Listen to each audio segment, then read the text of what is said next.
The man who calls himself the father of Venezuela hasn't been seen or heard from by his people for 3 weeks.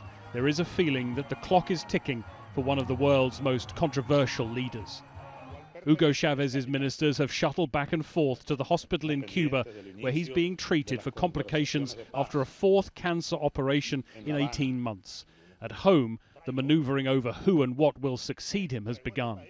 This is the information minister. El gobierno de la República Bolivariana de Venezuela. The government warns the people, he says, about the psychological war the international media has unleashed over the head of state's health to destabilize the republic.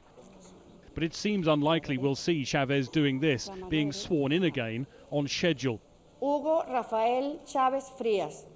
His inauguration is due to take place next week. If it doesn't within 30 days, the Constitution calls for new elections.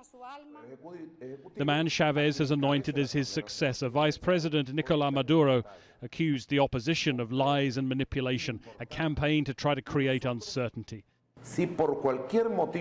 If for any reason the re-elected president, at his own function as head of state and government, isn't present at the National Assembly, for whichever unexpected reasons, in this case, the President's medical care, Article 231, establishes that he can be sworn in before the Supreme Court. It was Chavez's tirades against the United States that earned him global attention. From this rostrum, the President of the United States, the gentleman whom I refer to as the devil, was talking as if he owned the world. And Washington is watching closely what comes next. There's every prospect the country will be thrown into turmoil, and many worry that that would be a signal for the military, for some leader in the military, simply to assume control of the country and put off the elections, thus in effect becoming another Chavez.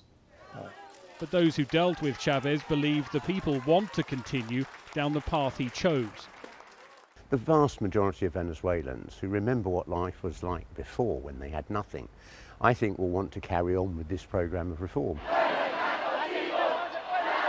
The people of Venezuela have started demanding answers about their future, whether the man who's guided them and their vast oil wealth for 14 years will be there much longer.